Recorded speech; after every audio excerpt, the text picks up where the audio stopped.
lo admirable que es el Señor. No estoy acostumbrado con un pacífico. Vamos a ver cómo sale. Acompáñenme antes de orar a Isaías capítulo 9, versos del 9 al 6.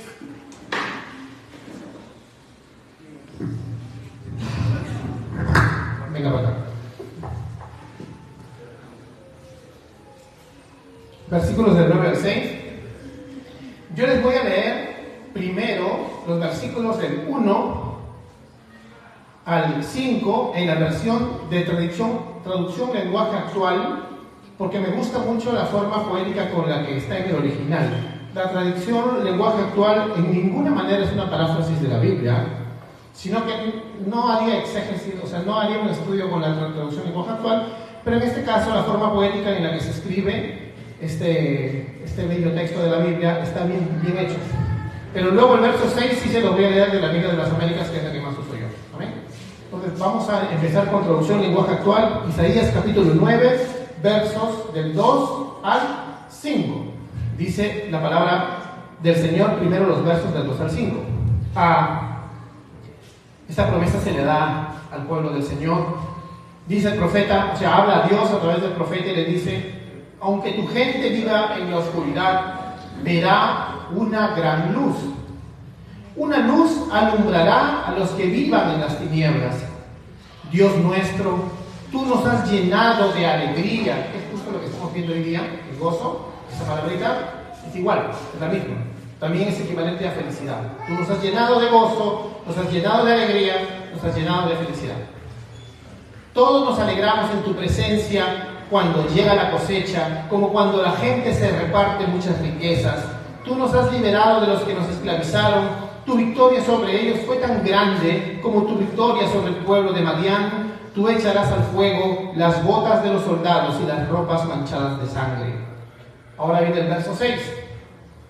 El verso 6 dice así: porque un niño, o sea, todo lo que acabamos de leer, ¿por qué? Porque un niño nos ha nacido, un hijo nos ha sido dado, y la soberanía reposará sobre sus hombros, y se llamará su nombre Admirable Consejero, Dios Poderoso, Padre Eterno, Príncipe de Paz. Amén. Inclina tu rostro, por favor, vamos a orar al Señor. Oh Padre Santo, Dios mío, no hay semejante a ti, Señor. Oh Señor, no hay semejante a ti, grande en tu nombre y en poder. ¿Quién no te temerá, oh Rey de las naciones? Ilumina nuestros corazones para que el día de hoy tu palabra quede guardada en él y podamos vivirla, Señor. Podamos vivir a la luz de tu palabra que nos muestra que eres admirable, Señor, que eres magnífico, que eres majestuoso, que eres hermoso por sobre todas las cosas, Señor. Ayúdanos para entender lo que tu voz en la Escritura va a hablar y poder aplicarlo en nuestras vidas ahora y siempre. Amén y amén. Amén, hermanos. Entonces, hoy vamos a hablar, el punto de Adviento es admirable, pero también acerca mucho del gozo. Aquí se le están dando una profecía del nacimiento del Mesías, que luego se cumpliría en los evangelios. Pero en ese momento que se da esta profecía a este pueblo que estaba en gran tinieblas. ¿Por qué estaban en tinieblas? Algunos dicen, claro, estaban en un momento difícil, el cautiverio babilonio de Asiria los tenía atrapados. Está bien, pero ¿por qué estaban atrapados por el pueblo asirio? A causa de su rebeldía. Pero a pesar de eso, dentro de ese pueblo que siempre fue, si tú lees el Antiguo Testamento, Israel siempre rebelde, traidor, siempre está dándole la contra al Señor, ¿no? Nosotros no somos diferentes. Pero hay un remanente que el Señor ha cambiado su corazón, que ha nacido de nuevo y que siempre está clamando por justicia, ¿no? Que la Biblia justamente llama el remanente de Israel, ¿no? Siempre está el remanente de Israel presente. Pues nosotros estamos acá, somos el remanente del Señor también. Siempre clamaron, ¿no? Y para ellos es esta promesa, para los elegidos del Señor, para aquellos que realmente son su pueblo. No solamente porque se bautizaron de niños o porque en ese tiempo nacieron y los circuncidaron, sino porque realmente son su pueblo, porque realmente le pertenecen a Cristo. Y les habla acerca de esta promesa. Un niño nos es nacido, ¿no? Un niño nos es nacido. El Señor mismo les había dado ya en el capítulo 7 literalmente lo que iba a pasar. En el capítulo 7, verso 14 dice: y una virgen concebirá y dará a luz un hijo y le pondrá entre nosotros, cumpliendo la promesa que Dios le dio a Abraham, que él habitará en medio de su pueblo y nosotros tenemos su tabernáculo, ¿no? O sea, él estará en medio de nosotros. No necesitaremos más ese tabernáculo que construían ellos, sino que el lugar santísimo será su morada, su pueblo, nosotros. Amén. Entonces, el niño que nace es Cristo. Este niño del que se está profetizando es Cristo. Y de este niño es que se dice que es admirable consejero. En la Reina Valera van a ver que hay una comita. Bueno, yo respeto mucho la Reina Valera, muchas veces lo he usado, pero la mejor traducción creo que la Biblia de las Américas lo hace mejor, porque generalmente si vemos acá, siempre hay todas las etiquetas que le ponen al Rey Mesías es dos nombres: admirable consejero, Dios fuerte, Padre eterno, príncipe de paz. ¿Amén?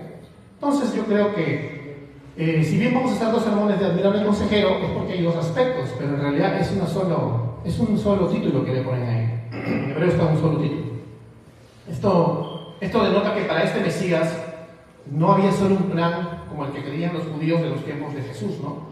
Un plan heroico, ¿no? Él no era el héroe que iba a venir a liberarnos nada más de la opresión de ese tiempo. Claro que para ellos eran los sirios, luego fueron los griegos, ¿no? Bueno, los medopersas, los griegos y después ya Roma. No, en ningún momento él viene a librarnos nada más de una especie de opresión política, como también incluso creen algunos actualmente de la teología de la liberación, que creen que Cristo vino a quitar la pobreza. No, eso no es así.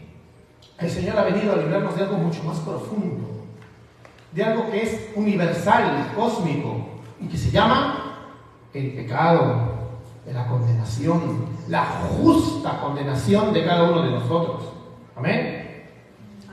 Es la verdad. Mira lo que dice Isaías, capítulo 14, verso 26. Quiero leerte este texto para hablar acerca de ese admirable consejero y de este plan divino, porque hay dos entendimientos. Por el primero vamos a ver admirable consejero. Hay un entendimiento acá en el cual Dios es determinante y soberano. Dios es soberano sobre todo. Dios ha determinado todo lo que pasa y lo que sucede, ¿no? A nada le sorprende, no porque Él sea un gitano adivino que solo vio lo que iba a pasar en el futuro, sino que Él lo determinó. Y quiero que les quede claro eso, hermanos, porque hay posturas de hermanos muy respetables, pero que creen que todo Dios lo vio al futuro. Si Dios tiene que ver al futuro para enterarse de algo, por ejemplo, como dicen algunos hermanos de una postura, Dios vio el futuro para ver quiénes lo recibían en su corazón y escogerlos para salvarlos. Esa es una inconsistencia, porque si Dios tuvo que mirar al futuro para ver algo que no sabía, ya no es omnisciente, ya no es Dios. ¿Amén? Entonces no, Dios determinó el futuro. Y como dice Charles Spurgeon, ante la verdadera doctrina de la soberanía y de la supremacía de Cristo en el decreto de Dios, hasta algunos que se hacen llamar cristianos por su orgullo religioso van a chirriar los dientes, dice. Y bien decía Spurgeon eso en el siglo XIX, ¿eh? No nos gusta a nosotros entender que alguien más tiene el control total porque nosotros queremos tener el control. ¿O a ustedes no les gusta tener el control? Si te gusta, no te hagas. A nosotros nos gusta tener el control. Yo también. Por eso a veces nos cuesta y hay que doblar rodillas para entender lo que dice la Escritura y decirle, cuando pasan cosas horribles como las que están pasando algunos de nuestros hermanos ahora, decir, o sea, la respuesta a todas esas preguntas de ¿por qué a nosotros? ¿Por qué a mí? Yo estaba sirviendo. Algunos se culpan y dicen, esto debe ser resultado de mis pecados, ¿no? Pero otros dicen, pero yo estaba haciendo las cosas bien, ni lo uno ni lo otro. Dios ha determinado las cosas y Él sabe por qué. Eso está en el inconsciente más grande hasta de una persona que no conoce a Dios. Hace años les puse un ejemplo. Mira, ponte. Una persona también parte de este mundo, en esta cuadra. Y la persona está en pleno velatorio. Y viene el vecino que tiene la peor reputación moral del barrio, ¿no? El vecinito clásico que dicen es un loquillo. Este vecino no es nada respetable, es una persona que anda en las calles, así, ¿no? Una persona que tiene pocos valores morales evidentes, pero aún ese vecino con toda su maldad evidente, porque todos somos iguales de pecadores, se acerca a la viuda y le dice: vecinita, así Diosito ha querido. Entonces habría que preguntarle: ¿tú crees en el determinismo? No, o sea, porque sin saber teología, él sabe que Dios ha querido. Hasta alguno puede ser más vago, ¿no?, en sus ideas y decir: así lo quiso el destino. ¿Qué es el destino? En el fondo de su corazón, él sabe que hay un ser inteligente y poderoso, majestuoso, que determina todas las cosas. Eso es algo que Dios ha disparado en el medio de nuestro corazón. Conozcas o no a Dios, no podemos escapar. Como dice Romanos, aquellos que viven sin ley viven como si la tuvieran. Hasta un pagano sabe eso. Hasta tú puedes leer de otras culturas y dicen el designio de los dioses, ¿no? Así lo quisieron los dioses, dicen. Entonces, en la idea de un Dios que tiene control sobre todo, porque Él mismo lo ha determinado, está en medio del corazón del ser humano, porque Dios lo ha puesto ahí. Seamos cristianos verdaderos, seamos cristianos culturales, o hasta ser una persona pagana. ¿Amén? Quiero que nos quede claro eso, porque es así.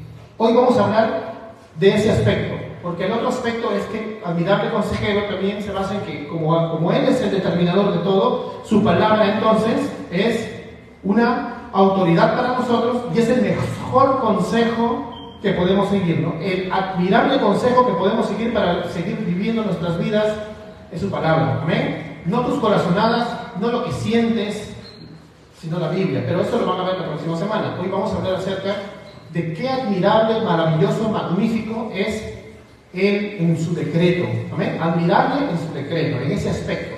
El otro aspecto lo van a ver la próxima semana. Entonces, vamos a leer Isaías capítulo 14, verso 26. Dice la palabra del Señor: este es el plan acordado contra toda la tierra. Isaías 14, 26. Y esta es la mano que está extendida contra todas las naciones. Si el Señor de los ejércitos lo ha determinado, ¿quién podrá frustrarlo? Y en cuanto a su mano extendida, ¿quién puede volverla atrás? Él confronta a su propia nación, Isaías, y les dice: ¿que tú lo vas a frustrar? Si el Señor ya lo hizo, ¿no? Si Él ha determinado algo, y eso debemos preguntarnos siempre, hermanos, porque como te digo, quieres tener el control y yo también. Y si Dios ha determinado algo, ¿no lo voy a aceptar? No acepto esta realidad. Es como si le dijeras a Dios: no, tú te equivocaste, yo voy a cambiar la realidad. ¿Te crees un X-Men, no sé, un Iron Man? ¿Quieres viajar al pasado y cambiarlo todo? No vas a poder hacerlo. No se puede. Mira, todas las cosas, yo estoy seguro que muchos de ustedes piensan igual. Si ves, ¿cuántas veces de nosotros no hemos querido retroceder y decir: en este punto de mi vida está la inflexión, ¿no? Aquí es donde yo debo haber cambiado todo. Quisiera volver ahí. Pero ¿sabes qué? Si yo cambio eso, ya no estoy acá. Yo no cambio nada de lo que Dios ha hecho en mi vida por cambiar un pasado. Yo creo que todos los pasos que Dios me permitió seguir soberanamente, aunque algunos fueron buenos, otros malos, de dolor, de humillación, lo permitió para su gloria. ¿Amén? Sí, es así. Ninguno de estos pasos se le escaparon de las manos. Y es aterrador darme cuenta. ¿Cómo no me di cuenta? Es como que todo eso lo hice en su cara. Es aterrador darme cuenta ahorita. Despierto así de una pesadilla.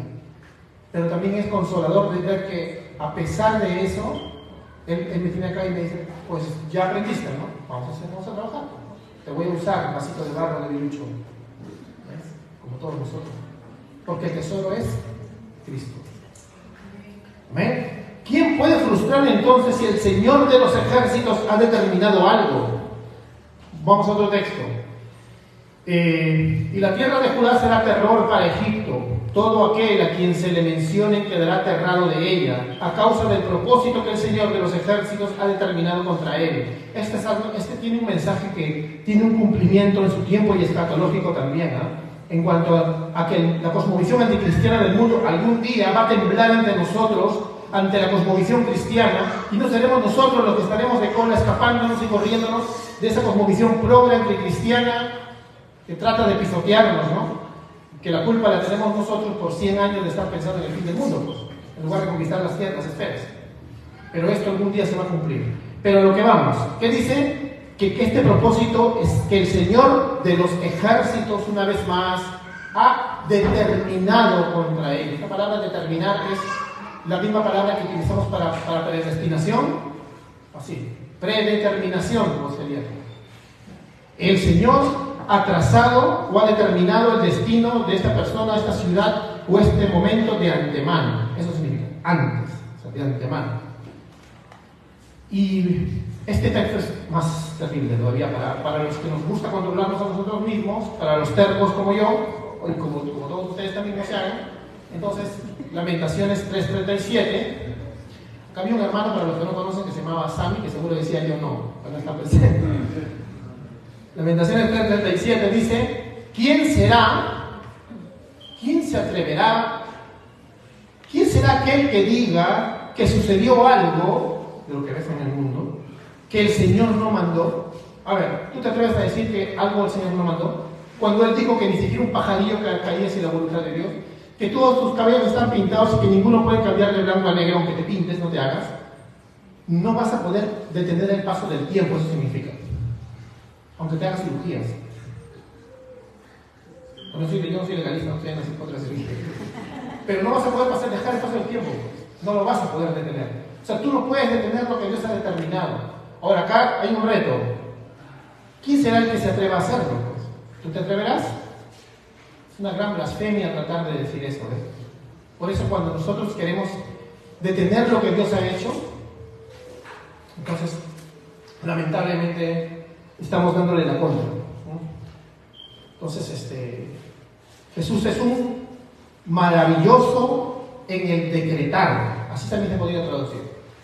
El profesor Francisco Lacueva, que es de una tradición diferente a la de nosotros, pero que es muy buen profesor de hebreo y de griego, él dice que es maravilloso en el aconsejar. Sí. Así se podría traducir al menos el consejero. Les recomiendo están en YouTube sus sermones de cristología, ni siquiera de los reformados están tan hermosos sus sermones. Sus clases, tiene unas clases buenas. Francisco Lacueva, bueno, el maravilloso consejero es maravilloso en aconsejar. Meditar en esto, miren, meditar en lo admirable, en lo maravilloso, en lo majestuoso, en lo hermoso, en lo glorioso, en lo supremo, que es entender el decreto eterno de Dios, no nos debe traer al caos y a decir, entonces ya fue todo, no puedo hacer nada. No, porque Él ha determinado que tú seas responsable. Como una vez me dijo mi pastor, vive como, bueno, para los que no entienden el término, vive como calvinista, vive como arminiano y duerme como calvinista. ¿Qué significa? Vive como una persona que cree que todo depende de sí mismo, pero duerme sabiendo que Dios ya lo decretó todo. Es que duermo con confianza, porque el Señor no va a cambiar. Él es inmutable, Él nunca cambia en su esencia divina, en sus decretos. Descansa tranquilo, no caigas en esas tensiones. Nosotros podemos estudiar la Biblia y tener una postura, pero que esa postura no te lleve a tener tensiones. Sé libre, be free, sé libre. Tienes que hacer las cosas para Dios como si dependieran de ti, no esperando una recompensa para el cielo, porque Dios te ha salvado por gracia. ¿No? Las obras, hermanos, las obras, quiero hacer un hincapié porque veo que hay una batallita en el internet, con alguno de ustedes puede llegar a eso. Las obras no sirven para salvarte. Hay gente que dice que te puedes salvar primero haciendo una obra para que Dios te acepte, lo cual es una blasfemia, y los católicos dicen eso. Pero hay movimientos judaizantes que están haciendo cosas así. Luego vienen hermanos trinitarios muy buenos, pero que creen que tienes que hacer obras para mantenerte en tu salvación, lo cual no es, lo único que les crea son mochilas, ¿no? Cargas que no pueden cargar ni ellos mismos. Luego vienen hermanos que vienen incluso de nuestra tradición reformada, que dicen que tienes que evidenciar tu salvación, pero está bien, pero en lugar de con el fruto del Espíritu Santo, hasta así, viste que sí, que no hay batería, que sí hay, ¿no? Esas cosas no evidencian, hermanos. Las obras están para bendecir a los hermanos y para evidenciar que el Señor está en medio de nosotros. Pero no son obras particulares, ni tradiciones, ni reglas religiosas, hay un video de eso, ni ningún principio regulador. Nada de eso va a hacer que la iglesia sea menos espiritual. ¿Y cómo te das cuenta cuando alguien sí cree que las obras evidencian salvación? O sea, ¿sabes lo peligroso que es eso?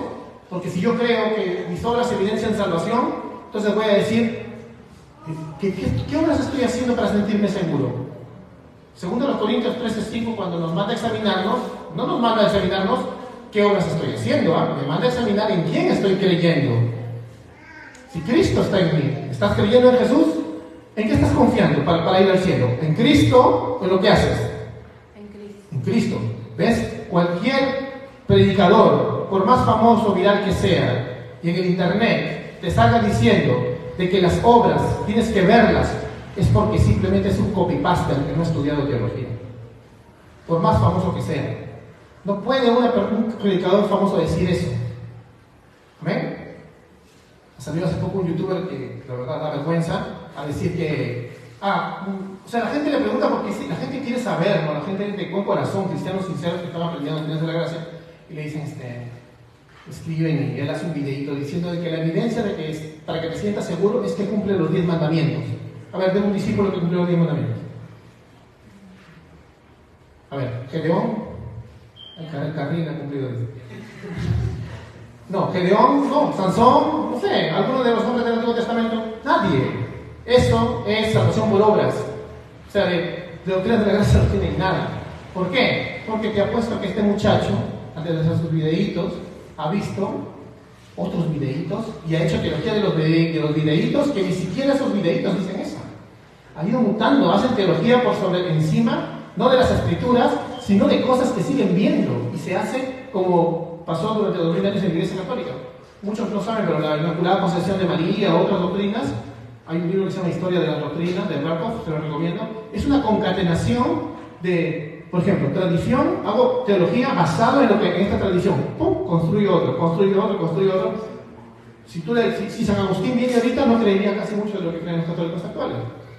Porque ha sido una concatenación de ideas. Ya, esto lo están haciendo videíto del otro, videíto del otro. Mezclan incluso de otras ramas. O sea, ya hacen una mazamorra teológica.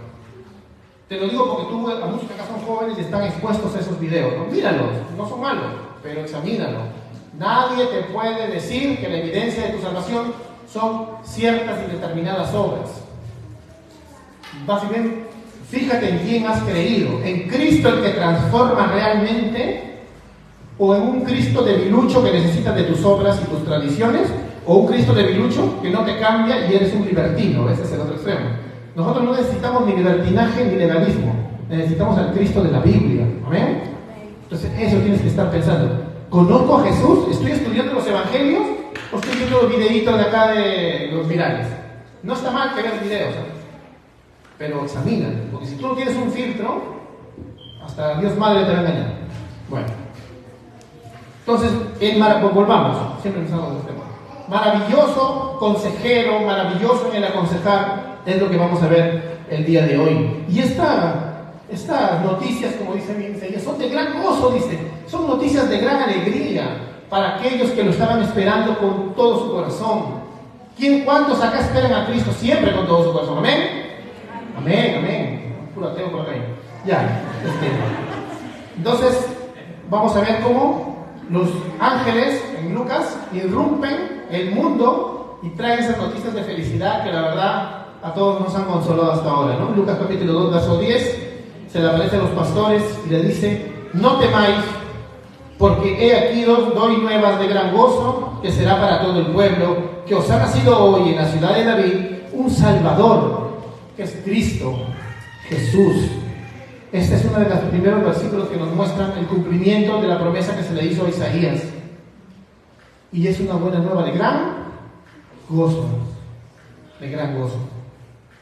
El nacimiento de Jesús, su encarnación, son buenas nuevas de verdad. Son nuevas no solo de felicidad, sino de gran felicidad. Y estas nuevas de felicidad hacen un gran contraste con la oscuridad de este mundo, ¿verdad?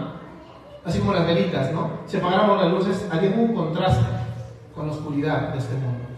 Y no te digo solamente, ahora para hacerlo más aplicativo a ti, que tú que estás acá y que has creído en Jesús, no solo con la oscuridad que vivíamos, o que de repente si no conoces a Cristo vives, sino con la oscuridad en la cual nosotros paramos metiendo la pata.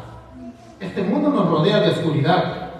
Incluso nos vamos a topar con esta oscuridad, por ejemplo, ¿no? cada uno de ustedes tiene una prueba diferente, pero vas a decir en un momento, me metí en el terreno de la oscuridad. Y es terrible para muchos, ¿no? Hay momentos en que tu carne te ha ganado y te olvidas que tú eres un hijo del Señor, te olvidas del Evangelio también, porque cuando te vas a poner postrado delante de Cristo, te sientes el peor gusano de la tierra, ¿no? Te sientes un gusano. Miserable, así, como dice Pablo, miserable de mí, ¿quién me librará de este cuerpo de muerte? Pero es bueno eso porque te das cuenta que tienes un corazón similar al de Pablo. Y hay que ver también de que si no tuvieras ese corazón nacido de nuevo, tú no tendrías o sea, el Espíritu Santo no te habría contristado. Si tú no te contristas, tarde o temprano, significa que tal vez tienes un corazón de piedra que no es sensible, ¿no?, al Espíritu Santo. Pero no, tú te contristas, te sientes miserable, te sientes un gusano. Y es lo que hace un verdadero creyente. Y yo, ya saben muchos de ustedes que yo no soy partícipe de la teología de la depresión, ¿no?, que por ahí enseñan también. Que todo el día tienes que estar hecho un gusano tú. Y sacan un versículo de aquí, no, que Guachas dijo que soy gusano y no hombre. Esa es una profecía del Mesías. Pero tú todo el día no vas a estar, ¿no? Porque al final era un cristiano deprimido, no cumple la gran comisión. Todo el día se siente culpable, no tiene gozo, no tiene esperanza, no tiene evangelio entonces. El Evangelio no solamente es evidenciar que hemos roto la ley de un Dios santo, sino también el gozo y la alegría de que se presenta un Salvador, ¿ya ves? Si tú no terminas con el gozo y la alegría del Salvador, tienes la mitad del Evangelio nomás. Le damos la razón a John Guicho, el Evangelio completo, ¿no? Y completarlo, pues, hijo. No te vas a quedar solo con esta parte, ¿no? Y a veces, lamentablemente, caemos, y eso sí no le echo la culpa a los del internet, todos nosotros caemos en quedarnos con la mitad, solo con la humillación, solo con la lágrima. ¿Hasta cuándo no animamos a nuestra gente? Entonces, el no cristiano tal vez no vive en las tinieblas continuas, pero el no cristiano mete la patita al terreno de las tinieblas. Como nosotros somos amileniales, optimistas, es una postura que creemos optimistas, que vamos a conquistar la tierra, como les digo, y creemos, como dice Apocalipsis 12, conforme a las Escrituras, conforme a la interpretación histórica de la Iglesia, que el diablo está atado. O sea, pues yo no veo al diablo en todos lados, porque el diablo no es Dios y no es omnipresente, ¿eh? No digas que el diablo te ha atacado a ti, porque la hermana que está acá, que vive en el otro extremo de la ciudad, va a decir, no, a mí me ha atacado. No, a mí, no pueden estar así, pues el diablo no es omnipresente, el diablo no está en Moche y en Florencia al mismo tiempo. No está, pues en Florencia debe estar.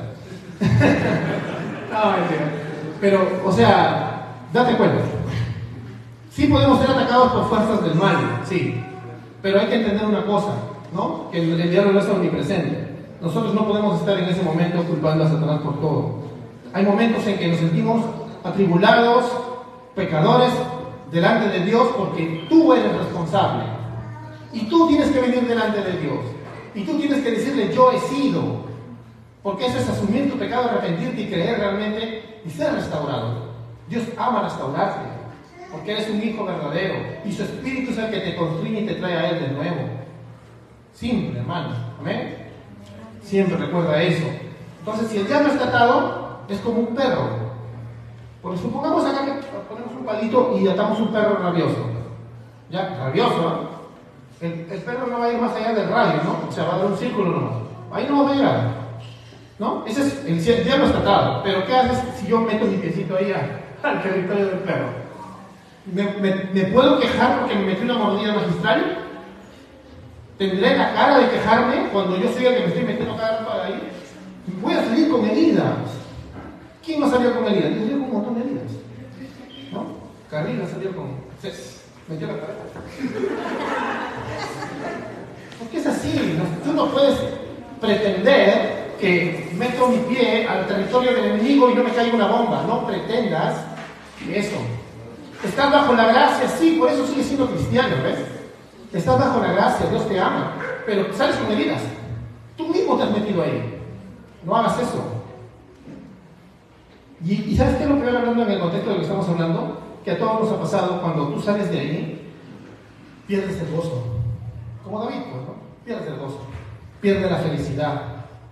Muchos de nosotros tal vez alguna vez dijeron, No, ahorita no. Mira cómo comienza a salir de nuevo ese humanismo que tenemos adentro, ¿no? En lugar de decir, voy a la cruz ahora mismo, te sientes tan cochino que no te sientes puro para ir a la cruz. Dime tú, ¿te puedes purificar a ti mismo?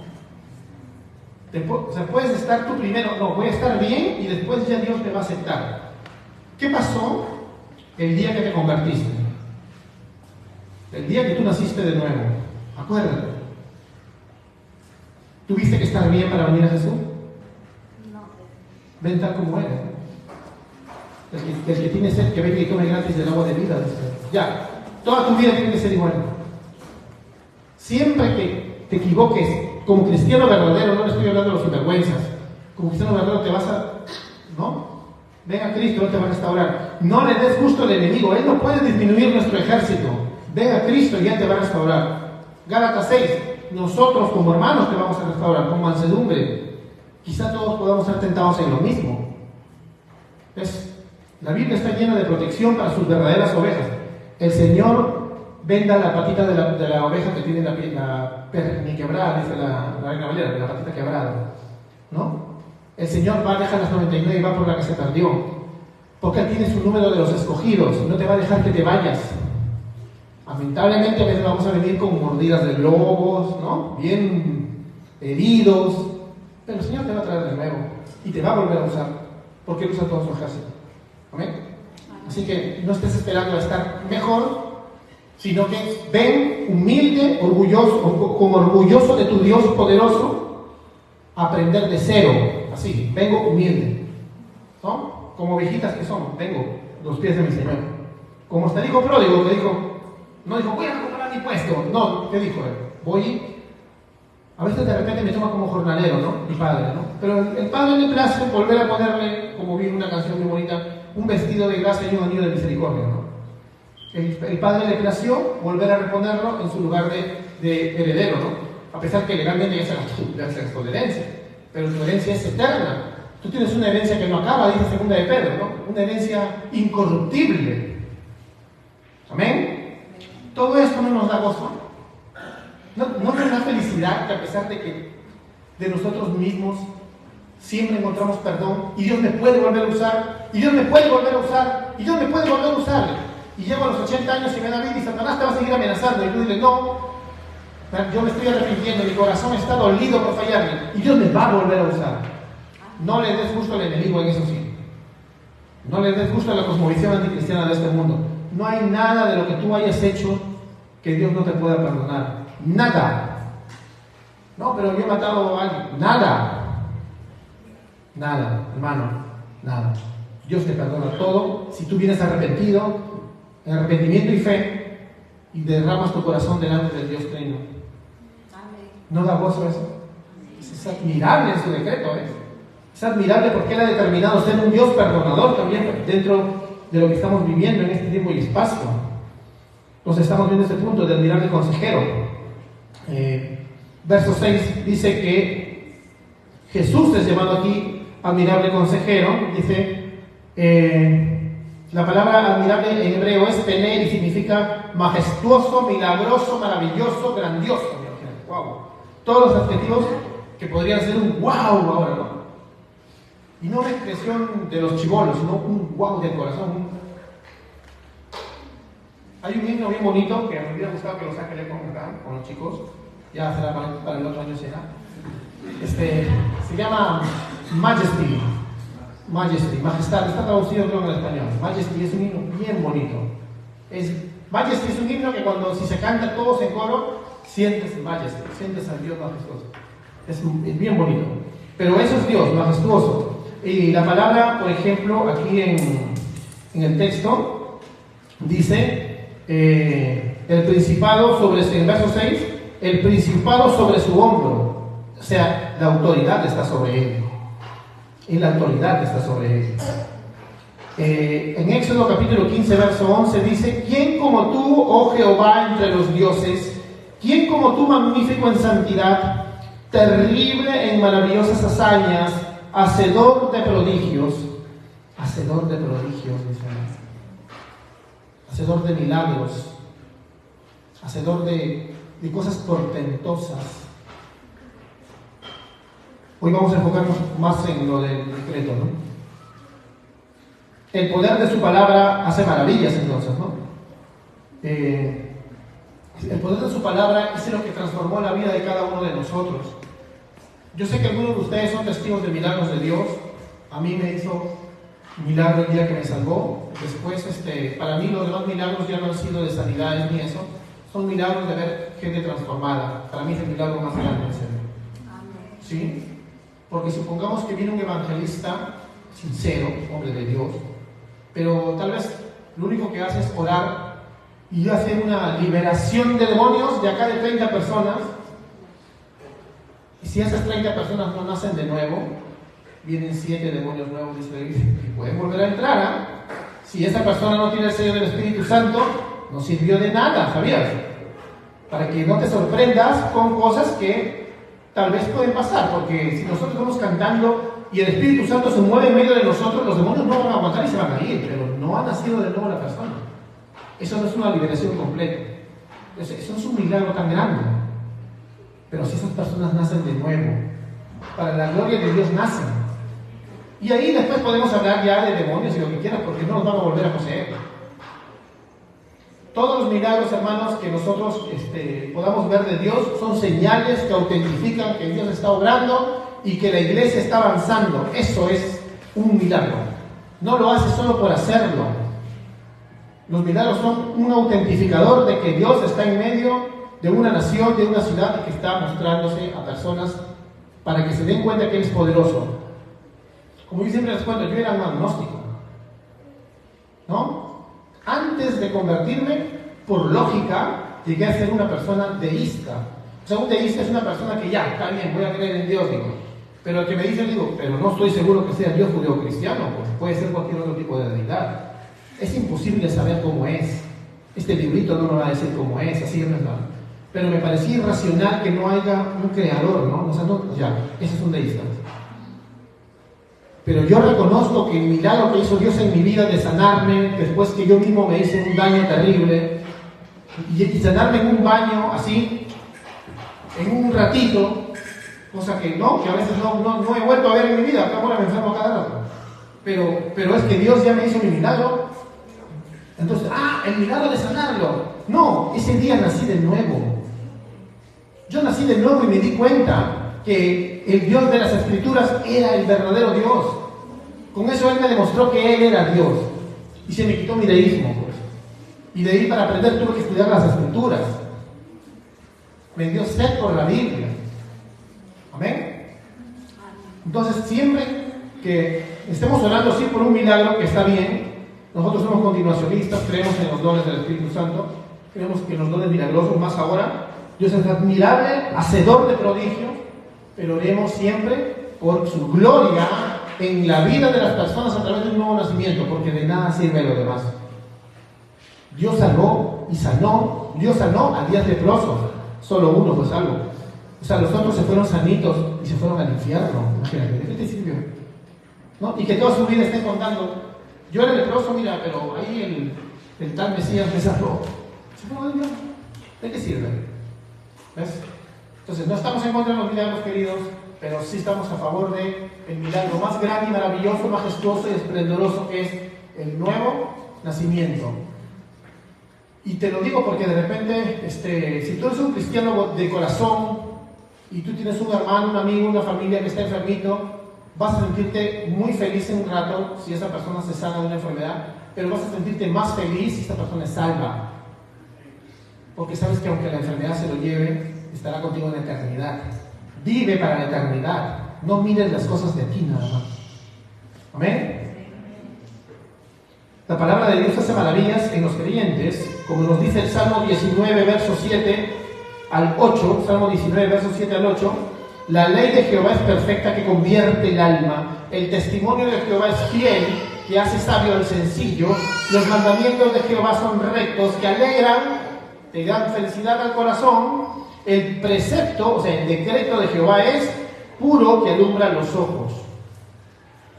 Esto, habiendo quedado claro hace rato lo que les dije de las obras, ¿no? no son para ganarnos nada, ni para evidenciarle a un papa evangélico por ahí que saque de contexto un video para decirte, examínate a ti mismo, examínate a ti mismo. No.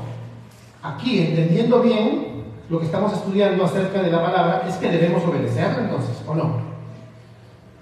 Dios requiere de nosotros obediencia, no para salvación, como te digo, no para mantener tu salvación, no para evidenciarle a nadie, sino que porque, mira, Dios tiene, simple, son las reglas de la casa, ¿no? Tú no puedes cruzar la puerta si la puerta está cerrada. Si el Señor dice, abrid las puertas, y tú dices, no, cerrad las puertas y encima quieres pasar, te vas a dar pues en la cabeza, porque tú eres torpe y necio. Te están diciendo, abrid las puertas, no te están diciendo que las cierres. Tu desobediencia te hace que no tomes la voluntad de Dios en tu vida.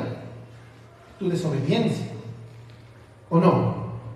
Entonces, acá no es cosa de salvación, ¿ves? Es cosa de que yo mismo me cierro la puerta. A ver, mediten durante 10 segundos ahí ustedes.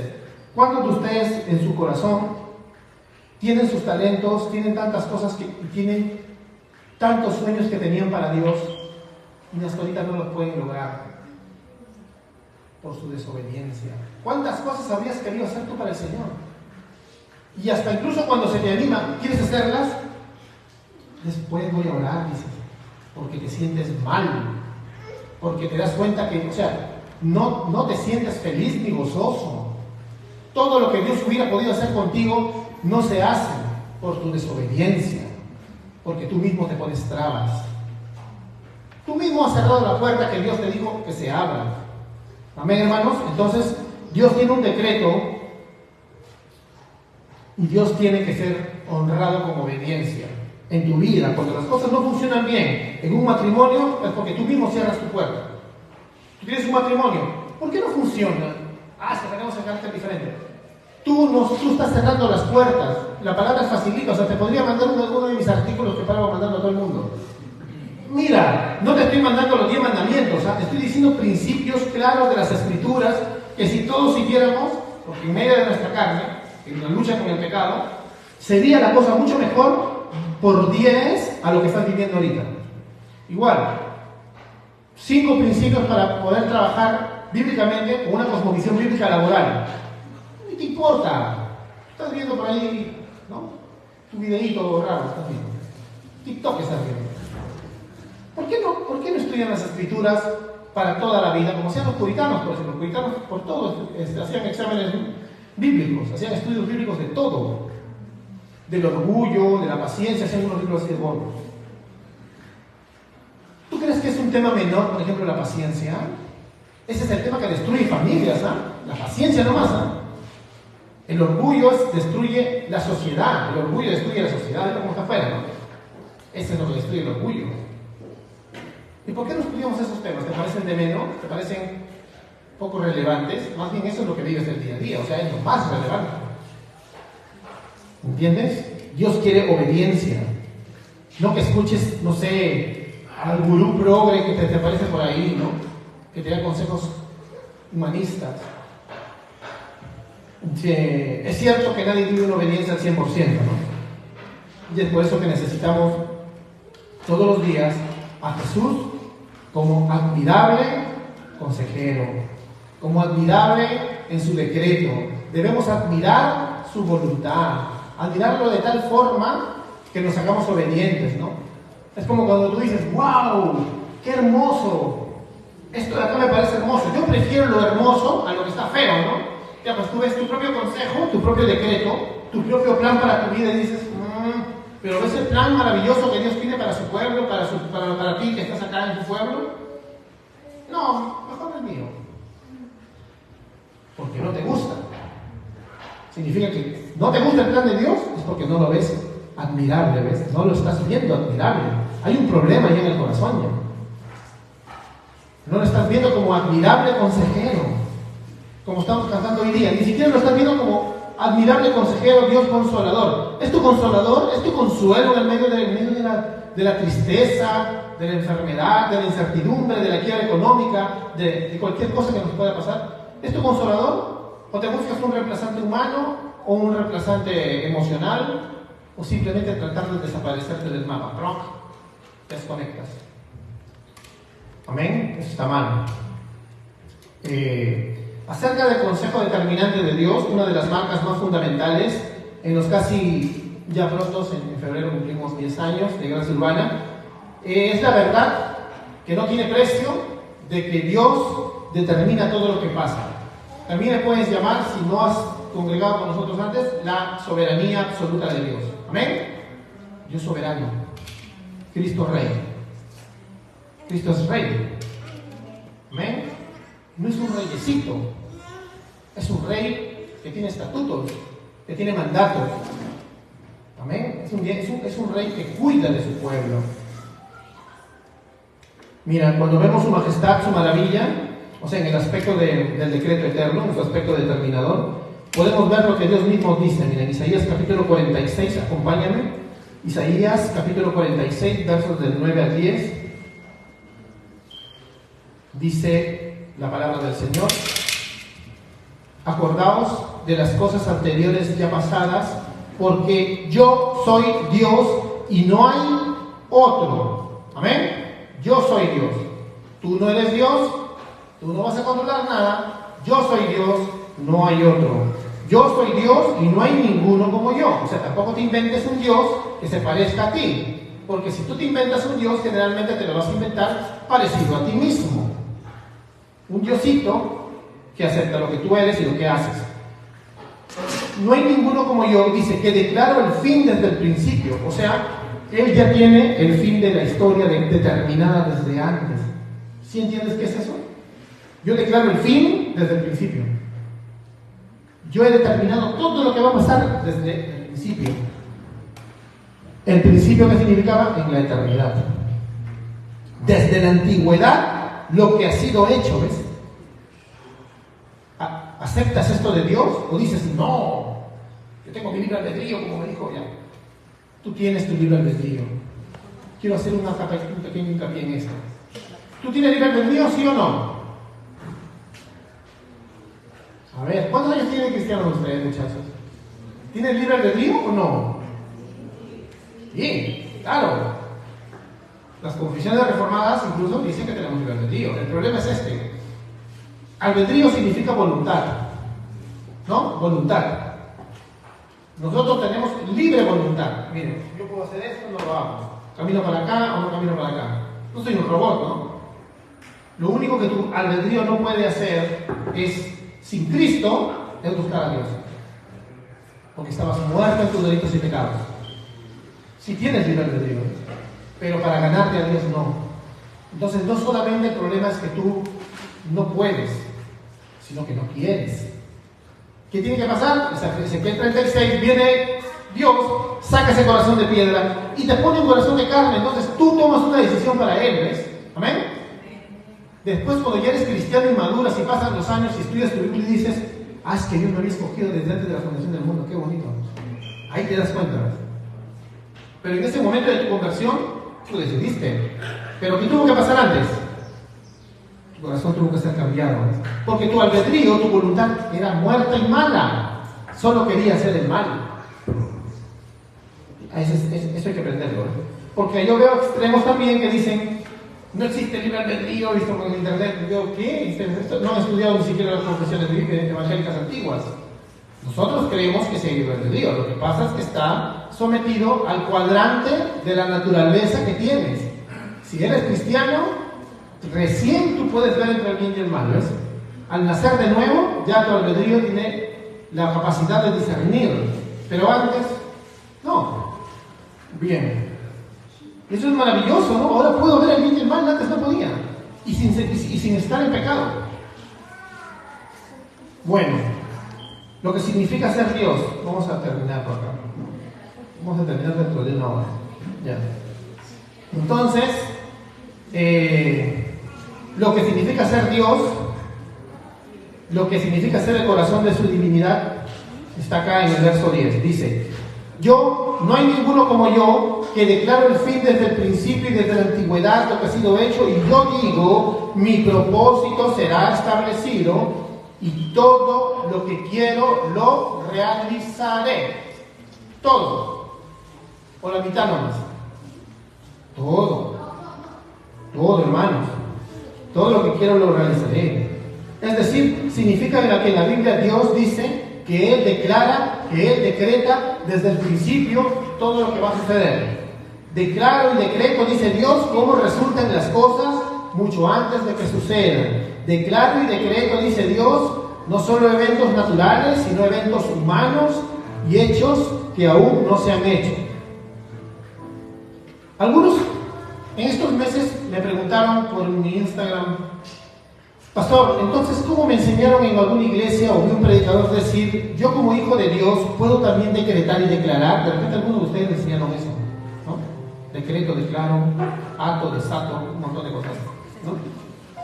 Pero hay que aprender ahorita. Permítanme la locura de tener unos minutos de aprender esto, porque es bueno que lo aprendan, no para discutir con tus hermanos, sino para poder enseñarles, porque es simplemente un error. Ellos dicen que pueden llamar todas las cosas que no son como existieran porque están basados en este versículo de Romanos capítulo 4 verso 17, ¿ya? Primero ellos sacan del Antiguo Testamento versos donde dice que la boca tiene poder, pero ahí habla de la vida y de la muerte en cuanto a consecuencias. No está hablando de que tu boca va a hacer que cambie el tiempo y el espacio para que tú declares que esto se convierte en un pan como Jesús. No, mira, Romanos 4:17 dice: la fe de Abraham, el cual es padre de todos nosotros, como está escrito, te he hecho padre de muchas naciones, delante de aquel en quien creyó, o sea, Abraham creyó, es decir, Dios, que da vida a los muertos y llama las cosas que no existen como si existieran. ¿Quién es el que llama, proclama y con su voz hace que las cosas existan, aunque no existan todavía? Y llama las cosas que no son como si fueran. ¿Quién? ¿Quién? Dios, Él no. Seguimos.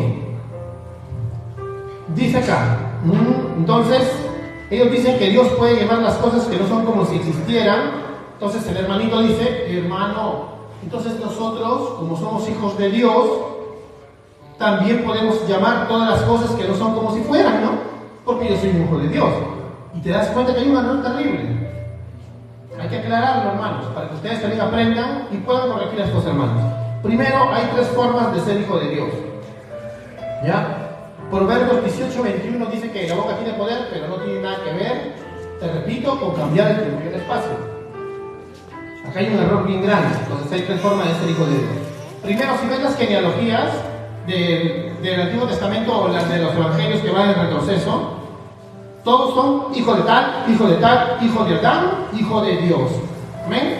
Por tanto, toda la humanidad venimos de Adán, toda la humanidad venimos de Dios. Somos hijos de Dios por creación, ¿no? Por si acaso cuando un católico te diga: sí, pero todos somos hijos de Dios. Sí, también, pero por creación. Dos, hay hijo por adopción. Juan capítulo 1 verso 12: a los que le recibieron se les dio porque están llamados hijos de Dios. La doctrina de la adopción está dentro de la doctrina de salvación. Somos adoptados hijos suyos, ¿no? Porque no solamente somos hechos a su imagen y semejanza, sino que ahora en Cristo somos adoptados hijos suyos. Primera digo, Juan capítulo 1, 12. ¿Amén? Bien, entonces somos hijos de Dios por adopción. Tercera forma, hijo ontológico de Dios, como dice en Colosenses capítulo 1, verso 15. Él es el primogénito. Esa palabra en griego monogénesis es de la misma esencia. Solo Jesús es de la misma esencia. Es parte de, Él es la segunda persona de la Santísima Trinidad. Es el único hijo ontológico de Dios, o sea, del ser de Dios. ¿O uno de ustedes es hijo del ser de Dios? ¿Tú eres Dios? ¿No? Nosotros no somos panteístas, ¿sabes? No creemos que todos somos dioses y que todo el universo es Dios. Ahí está el error. Es que ellos lo ven tan fácil: como soy hijo de Dios, yo también declaro y decreto y hago todas las cosas que no son como si fueran. No, queridos hermanos, no pueden hacer eso. ¿Amén? Entonces el único hijo de Dios ontológico que es la misma esencia divina es Cristo. Cristo es el único que puede declarar todas las cosas que no son como si fueran. El único que puede cambiar el tiempo y el espacio para responderte una oración. Solo Cristo es admirable. Solo Cristo es magnífico. Todos los atributos que son del Padre son de Cristo, y eso es lo que vemos en Isaías. Ahora bien, sigamos. Vamos a terminar ya. Entendiendo que, bueno, ¿no? Es una pregunta que nos tenemos que esforzar para vivir día a día. Tenemos que esforzarnos en entender esto. ¿Realmente estamos viendo la soberanía de Dios como nuestra única esperanza en la vida eterna? O sea, te lo digo porque, como hablamos al principio, de repente muchos de nosotros estamos luchando porque nosotros controlar las cosas, ¿no? Nosotros controlar las situaciones. Y tenemos que ver si Dios realmente es la única esperanza que tenemos.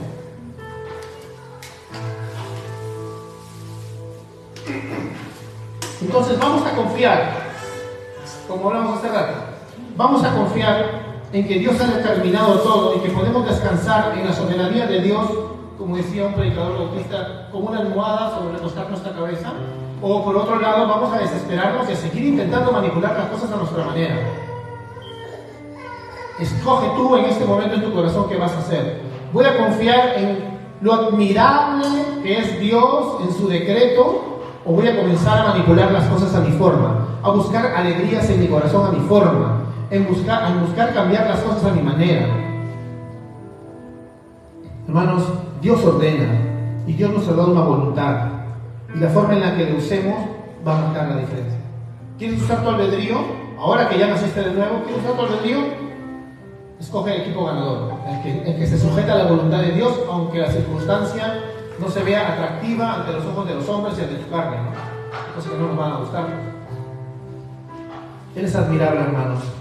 Entonces vive como si dependiera de ti, confiando, como dice la palabra en Romanos, que a los que aman a Dios todas las cosas ayudan a bien. Bueno, oro para que como Gracia Urbana, hermanos, nosotros como iglesia local nos esforcemos pues en conocer más a Dios de esta manera, ¿no? Lo admirable de su divinidad, lo admirable de la divinidad de Cristo, que es grandiosa, similar a la del Padre, eterna, con todos los atributos que el Padre tiene. Oro para que la supremacía de su eternidad, que nos deja alucinando al hecho de que Cristo es más grande que todas las humanidades, se pueda comparar a Él, que no hay nada semejante a Él, que debemos reconocer también lo admirable del decreto que Él tiene y de su inmutabilidad. Él no cambia. Él no ha cambiado, queridos hermanos, para nada. Él para nada ha cambiado y no cambiará. Así que sujétate a su palabra, busca sus promesas y su voluntad. Me acuerdo que una vez vimos un sermón de Pablo Walser hace unos años y dijo algo bien cierto, que es que a veces nos estamos inventando nosotros promesas, pero Dios ya dejó acá sus promesas. Su determinación está acá, su decreto está acá. Si tú buscas sus promesas y oras por sus promesas, Él te va a decir ya, no te va a decir ni siquiera espera un momentito, porque aquí están sus promesas. Busca y ora por ellas. Me acuerdo que tenía un cuaderno que estaba haciendo una lista, esa me cambió. Porque quiero orar por eso. ¿Saben quién hacía eso? Había un hombre que se llama George Mueller. Estaba leyendo la mitad después, porque son dos libros así de gordos. Se llama 1.000.000 de oraciones contestadas. Y como Dios le responde, mira. Pero Él siempre pide por cosas específicas, conforme a la Biblia para su gloria, y Dios le responde al toque. No. Y otras veces le dice no. Y Él siente en su corazón cuando es no, pues Dios. No se frustra, porque no es la voluntad del Señor. A pesar que le está pidiendo, puedes tú malinterpretar la Biblia y pedirte una promesa que no es, ¿no? Entonces, admirémonos también en el decreto de su providencia, ¿no? Que si Él ha determinado que ni un pajarito cae a la tierra sin que Él se mueva, que ni un cabello se cambie de color, entonces Él determinó incluso que seas biológicamente como Él quiere que seas, y que por más que te autopercibas otra cosa, tú no vas a cambiar su decreto. Él te ha creado así como estás. Admíralo por eso, admíralo por su poder a la hora que del nuevo nacimiento, que cambia un corazón de piedra por uno de carne, y que ha salvado millones de personas a través de la historia, solo en Cristo Jesús. Admíralo por eso. ¿O no es bonito su decreto? Admíralo porque estás acá y te ha elegido para que tú seas un instrumento para que salga y gane a más almas para Cristo. Amén. Porque Él quiere usarte.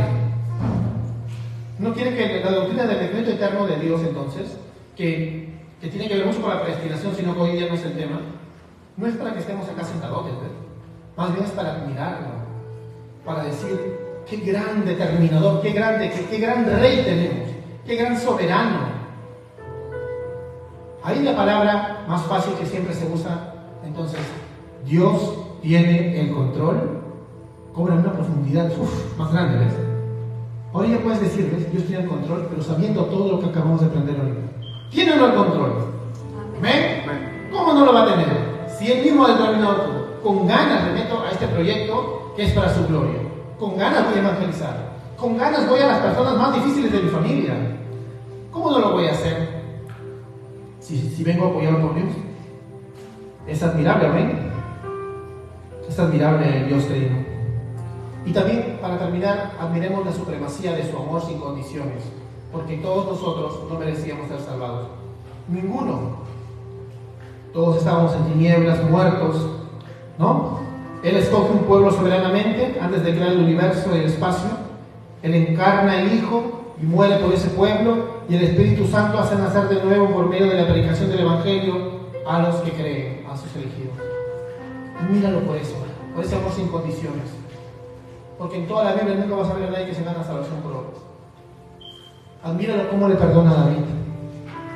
Cómo dice que David es el hombre conforme a su corazón. Cuando tú, seguro fariseamente, dirías, ¡ay, dice David! ¿No? Ni yo haría lo de David. Él usó a David porque fue humilde al final. Después de todo lo que hizo, se humilló y dijo, como lee el Salmo 51, ¿no? Lee el Salmo, compadécete de mí, Señor, y los pecadores vendrán a ti. Porque él decidió volver a proclamar a Dios. Porque Satanás lo que quiere es que te hundas y nunca más proclames de Dios. Y ninguno de nosotros se va a rendir. ¿Amén? Amén. Bien, vamos a terminar en oración para empezar la Santa Cena.